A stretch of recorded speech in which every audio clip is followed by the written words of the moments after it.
ज्या अभूतपूर्व भेटीस अफजल खानाला शिवाजी महाराजांना ठार केले, या प्रसंगानंतर महाराजांचे स्थान एकदम उंचावले. अफजल खानाच्या वधाचा फायदा घेत मराठ्यांनी वाई प्रांत, पन्हाळा इत्यादी प्रदेश हस्तगत केले.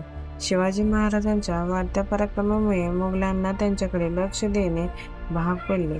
येथूनच म्हणजे 1657 मध्ये मराठा मुघल संघर्षाला तोड लागले. शिवाजी महाराजांच्या हयातीतील औरंगजेबाला बादशाह झाल्यानंतर दक्षिणेत यावयास वेळ मिळाला नाही, परंतु ध्यानी शास्तूत खान, मिर्झा राजा जयसिंग, शहाजादा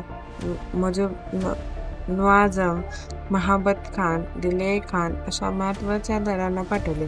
1660 ते 1672 पर्यंत शिवाजीराजांनी मुघलांना सामना दिला. त्यांनी अफजल खानाची वाटे तोडून फजिती केली, तरी जयसिंगने पुरंदरला वेढा घातल्यानंतर त्यांना माघार घ्यावी लागली आणि तह करून जिंकलेला बराचसा प्रदेश त्यांना सोडावा लागला. इतकेच नव्हे तर मुघलांनी चाकरी पत्करून केवळ 9 वर्षाचा समाझाला मस्तबदार म्हणून मुघलांकडे पाठवावे लागले. या तहातूनच त्यांच्या जीवनातील सर्वात कसोटीचा आगनाचा प्रसंग ओढवला. त्यातून ते शिताफीने आणि सुदैवाने निसरले आणि सर्व भारतात त्यांचा कीर्तीचा सुगंध पसरला. आग्र्यातून सुटून आल्यानंतर शिवाजीराजांनी गमावलेला प्रदेश पुन्हा स्वराज्यात आणण्यासाठी आणि त्यात वाढ करण्यासाठी मुघल आणि आदिलशाही यांच्याशी अनेक आघाड्यावर युद्ध करावे लागले. त्यांनी मुलकी आणि लष्करी व्यवस्थेत अनेक गोष्टी नव्याने सुरू केल्या. गडकोटीच्या कारभारात सुधारणा करून राज्याला धैर्य आणण्याचा प्रयत्न केला.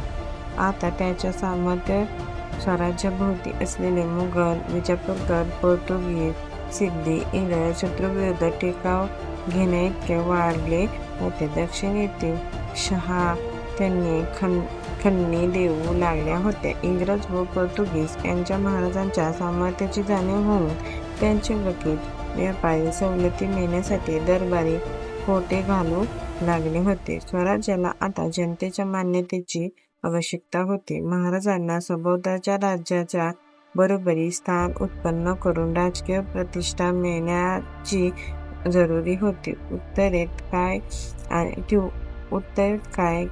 किंवा दक्षिणेत काय, ज्या सत्ता राज्य करीत होत्या त्या परकीय मुघलांच्या होत्या. 1565 साली विजयनगरचे राज्य नष्ट झाल्यानंतर संबंध हिंदुस्थानाला हिंदूचे राज्य किंवा हिंदूचा राजकोटेही राज्य करीत नव्हता. शिवाजी महाराजांनी राजारोहण समारंभ करून स्वराज्याला इतर परकीय राजांच्या बरोबरी स्थान मिळवून दिले. हिंदवी स्वराज्य त्यांनी सामर्थ्यावर स्थापन केले. जून 1674 साली राज्याभिषेक झाल्यानंतर दोनच वर्षांनी शहाजीराजांनी कर्नाटकात स्वारी करून स्वराज्याची सीमा ओलांडली. स्वराज्याची सीमा शाबित असताना जहांगीरकर, सिद्धी, पोर्तुग, इंग्रज यांच्याशी त्यांनी संबंध आले. स्वराज्याच्या शेजारचा सिद्धी घरातील उंदरासारखा होता. त्याला मुघल आणि इंग्रजांचा पाठिंबा मिळत असल्याने तो शिरजोर बनून मराठी मुघलात सतत जाळपोळ आणि लूटमार करीत असे. महाराजांनी आरामात वाढ करून सिद्धीचा बंदोबस्त करण्यासाठी दंडागजपुरी गड घेण्याचा प्रयत्न केला. त्यात अपयश आल्यामुळे 1678 साली खंदेरीजवळ त्यांनी तटबंदी सुरू केली. याला इंग्रजांचा विरोध होता. सिद्धीनेही उंदरेवरील तटबंदी सुरू केली.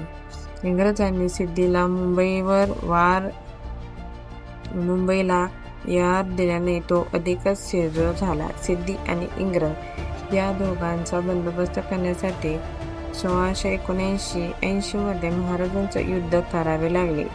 त्यात इंग्रजांनी माघार घेऊन मराठ्यांशी तह केला.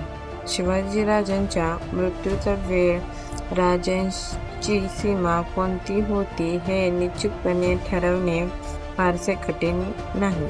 शिवाजी महाराजांनी एखादे ठाणे घेतले की ते कायम त्यांच्याकडेच राहिले असे होत नसे. शत्रूने ती ठाणे घेतली तर महाराज पुन्हा ती काबीज करीत असा ऋण स्वराज्य स्थापनेच्या प्रारंभापासून त्यांच्या मृत्यूपर्यंत चालू होता.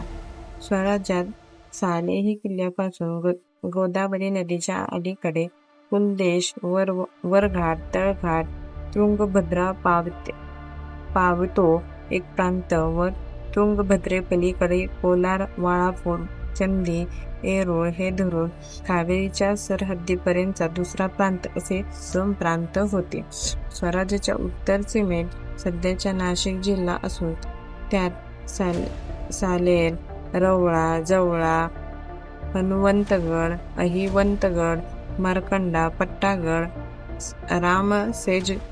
रामसेज, त्र्यंबकगड हे गड होते. या किल्ल्याखालचा प्रदेशही स्वराज्यात होता. जव्हार, रामनगर, सुरतच्या जवळचा किल्ला महाराजांच्या ताब्यात होता. पुणे जिल्ह्यात जुन्नर पासून कल्याण भिवंडीपर्यंतचा प्रदेश स्वराज्यात असून केळशी, कल्याण, भिवंडी, पनवेल, थळ, पाली, सरसगड, नागोब, ठाणे, प्रबळगड, श्रीवर्धनगड, पेण, खाडीपर्यंत प्रदेश स्वराज्यात होता. वसईच्या खाडीतून वर जाताना पोर्तुगीज मुघलांनंतर केवळ 1-2 मुघलांवर मराठी प्रदेश होते. स्वराज्याच्या मध्य भागात पुणे, पुरंदर, सिंहगड, लोहगड, रोहिगडा, इंदापूर, चुपे, राजगड, प्रसिद्धगड, रायगड हे किल्ले होते. सातारा जिल्ह्यातील वाई, महाबळेश्वर, जावळी, प्रतापगड, पांडवळगड, सातारा, परळी आणि कराड स्वराज्य होते. दक्षिण कोकणात कोल्हापूर व कृष्णा नदीच्या तीरापर्यंत मुघल संगमनेर, शृंगारपूर, विशाळगड, चिपळूण, राजपूर, दाभोळी, अकोला, कडवडी, शिवेश्वर, कोंढा, डिचोळी, मंथनगड, भिवगड शिवाजींच्या ताब्यात होते. कर्नाटकात जिंजी, वेरूळ, पेद्दापोलम, उटलूर, कावेरीच्या अलीकडे एकजुटीचे प्रांत, कोलार,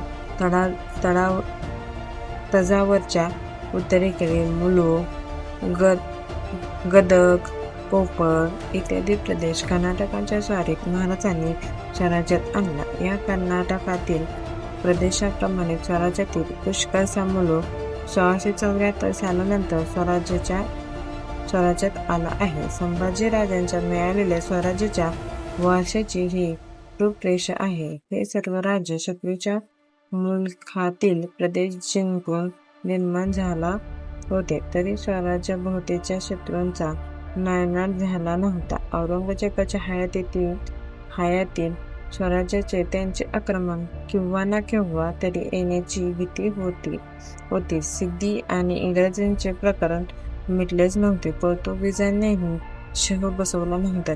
तसेच मराठे आणि पोर्तुगीज यांचे संबंध बिघडलेच होते. सुव्यवस्थित राजकारभाराची आणि गडकोटीची व्यवस्था असलेल्या एका करोडहोन उत्पन्नाच्या पण शत्रूने वेढलेल्या अशा स्वराज्याचा वारसा संभाजी राजांकडे आला.